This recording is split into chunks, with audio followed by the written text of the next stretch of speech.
उत्तर प्रदेश के मुख्यमंत्री योगी आदित्यनाथ ने बस्ती पहुंचकर नगर थाना क्षेत्र के बसहवा गांव का दौरा किया। इसके बाद सरस्वती विद्या मंदिर वरिष्ठ माध्यमिक विद्यालय रामबाग के नए प्रकल्प का भूमि पूजन और शिलान्यास किया।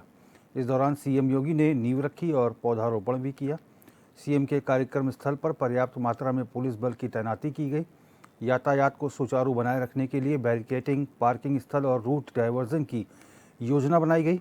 सुरक्षा व्यवस्था को मजबूत करने के लिए 4 एडिशनल एएसपी, 8 डीएसपी और 20 इंस्पेक्टर समेत भारी संख्या में पुलिस बल और महिला पुलिस कर्मियों को भी तैनात किया गया।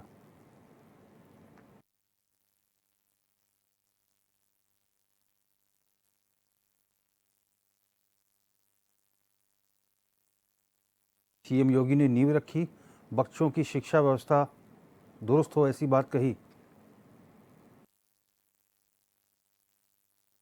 ऐसे शिक्षण संस्थान की स्थापना आवश्यक है जो भारत को भारत के अनुरूप फिर से विश्व गुरु के रूप में स्थापित करने में अपना योगदान दे सकें। और इसके लिए इसकी शुरुआत होती है हमारे शिक्षण संस्थानों में ही, शिक्षा के मंदिरों में ही।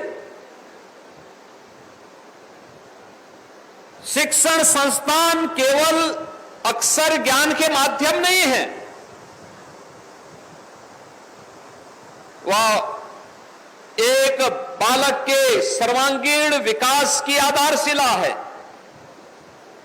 और अगर शिक्षा संस्कार युक्त नहीं है,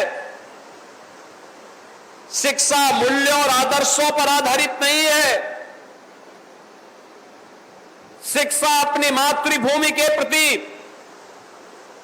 अपने महापुरुषों के प्रति, अपनी राष्ट्रीयता के प्रति समर्पण का भाव पैदा नहीं कर पा रही है, तो वह शिक्षा नहीं, वह कुशिक्षा है, एक भटकाव है। और उस समस्या का समाधान आजादी के तत्काल बाद किसी ने प्रारंभ किया था, तो सरस्वती शिशु मंदिर से वह प्रारंभ हुआ। और आज 12,000 से अधिक शिक्षण प्रशिक्षण संस्थाएं देश भर में फैल करके अपने इस अभियान को निरंतर एक नई गति प्रदान कर रहे हैं। यह एक चुनौती थी, सरकार विपरीत,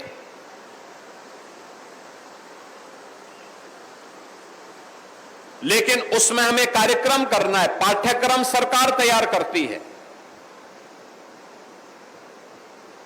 सरकार की मर्जी सहयोग करे न करे यह भी सरकार तय करती है।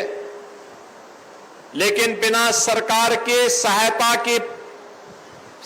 के अपने दम पर, अपने स्वयं सेवकों के सहयोग से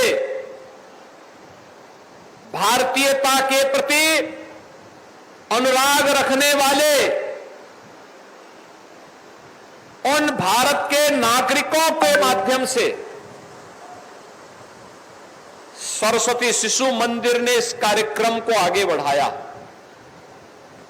जब पक्की बाग में, गोरखपुर में पहला सरस्वती शिशु मंदिर स्थापित हुआ था, तो उसमें छात्रों की संख्या थी मात्र 5 से प्रारंभ होता है। और आज 12,000 से अधिक तो केवल सरस्वती शिशु मंदिर के अपने स्वयं के विद्यालय ही हैं। इतने बड़े पैमाने पर पूरे अखिल भारतीय स्तर पर, उत्तर से दक्षिण तक, पूरब से पश्चिम तक, ये वे संस्थान हैं जो पूरी प्रतिबद्धता के साथ, कौन सरकार रहे कौन न रहे, पाठ्यक्रम सरकारें क्या दे रही हैं इसकी परवाह किए बगैर बच्चों के अंदर भारत और भारतीयता के प्रति एक नागरिक के रूप में उन कर्तव्यों का बोध कराने के लिए, भारत को सुयोग्य नागरिक बनाने के लिए अपने इस राष्ट्रीय दायित्व का ईमानदारी पूर्वक निर्वहन कर पा रहा है।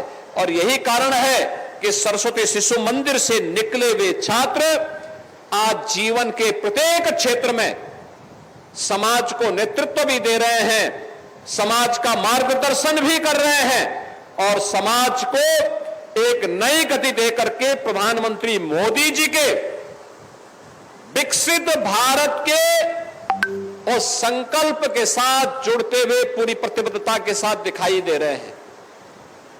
याद रखना, कोई भी देश शक्तिशाली हो, समर्थ हो, आत्मनिर्भर हो, इसकी शुरुआत होती है शिक्षा से। दुनिया के अंदर जब समृद्धि की चर्चा होती है और उनके द्वारा जो पैरामीटर तय होते हैं, उस पैरामीटर में सबसे पहला पैरामीटर आता है शिक्षा। शिक्षा कैसे होनी चाहिए, शिक्षा के पीछे का उद्देश्य क्या होना चाहिए।